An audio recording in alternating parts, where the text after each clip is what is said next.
حضرت انس رضی اللہ تعالیٰ عنہ سے مروی ہے کہ اللہ کے رسول صلی اللہ علیہ وسلم نے فرمایا کہ اے مسلمانوں، تم مجاہدین، تم جہاد کرو مشرکوں سے اپنے مالوں کے ساتھ، اپنی جانوں کے ساتھ، اپنی زبانوں کے ساتھ۔ اس حدیث سے بھی صاف پتہ چل رہا ہے کہ جہاد کی صرف ایک صورت نہیں ہے جسے ہم جہاد بالسیف کہتے ہیں، بلکہ جہاد بالاموال بھی ہوتا ہے، جہاد بالانفس بھی ہوتا ہے، جہاد بالالسنہ بھی ہوتا ہے۔ اب جہاد بالالسنہ کیا ہے؟ یہ تبلیغ ہے۔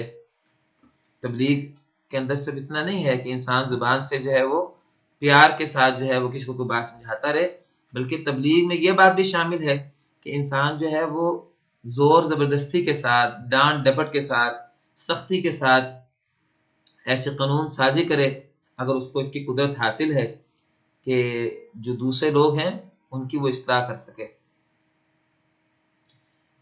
تو آپ علیہ السلام فرما رہے ہیں مشرکوں سے جہاد کرو اپنی جانوں کے ساتھ، اپنے اموال کے ساتھ اور اپنی زبانوں کے ساتھ۔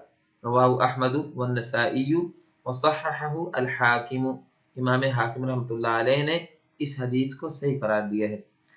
آج کے دور میں میڈیا ایسا مؤثر اور عالمگیر اختیار ہے کہ لڑنے کی نوبت آنے سے پہلے ہی اذہان و خیالات اور نظریات کو یکسر تبدیل کر کے رکھ دیا جاتا ہے۔ اسی طرح شعر و شاعری اور اچھے مضامین کے ذریعے سے بھی جہاد میں حصہ لینا جہاد کا ایک اہم حصہ اور شعبہ ہے۔ اس لیے جہاد کی یہ تمام شکلیں، تبلیغ کی یہ تمام صورتیں جو کہ چند مخصوص صورتوں کے ساتھ محدود نہیں کی جا سکتی، ہر قسم کی وہ صورت جس میں غلبہ اسلام کا کام ہو وہ جہاد میں شامل ہے اور جہاد کا حصہ ہے۔ وعن عائشة رضی اللہ تعالی عنہ قالت قلت یا رسول اللہ علی النساء جہاد، اے اللہ کے رسول صلی اللہ علیہ وسلم کیا عورتوں پر بھی جہاد ہے، یعنی ان کا بھی کوئی جہاد ہے؟ آپ علیہ السلام نے فرمایا کہ ہاں عورتوں کا بھی جہاد ہے، لا قتال فیہ، لیکن اس میں قتال نہیں ہے۔ اس سے صاف پتہ چل رہا ہے کہ جہاد ایک عام لفظ ہے جبکہ قتال اس کی ایک مخصوص صورت ہے۔ هو الحج والعمرہ، عورتوں کا جو جہاد ہے جس میں قتال نہیں ہے وہ حج اور عمرہ ہے۔ انسان حج اور عمرہ میں انتہائی محنت کرتا ہے۔ حج جن لوگوں نے کیا وہ جانتے ہیں کہ حج انتہائی مشقت والا، انتہائی محنت والا عمل ہے جس میں انسان کو اپنی جانی، بدنی اور اس طرح مالی تمام جو ہے وہ چیزوں کو جو ہے وہ قربان کرنا پڑتا ہے۔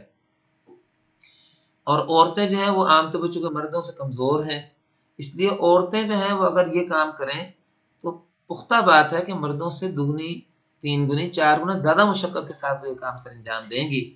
تو جہاد جیسی مشقت ہی جو ہے وہ حج عمرہ میں انسان کو کرنی پڑتی ہے، خاص پر حج کی مشقت بہت بڑی ہوئی ہے، اور عورتیں اگر یہ مشقت بروئے کار لائیں تو اللہ رب العزت کی طرف سے انہیں جو ہے وہ جہاد کا جو اجر ہے انشاءاللہ وہ اجر ان کو اللہ رب العزت کی طرف سے نصیب کیا جائے گا۔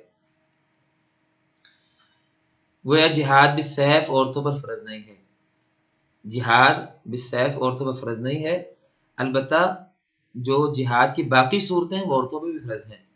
یہاں ایک ذرا اصطلاح کا ہم مزید چاہتے ہیں کہ وضاحت ہو جائے۔ فرض کی دو قسمیں ہیں، ایک ہے فرض عین اور دوسرا ہے فرض کفایہ۔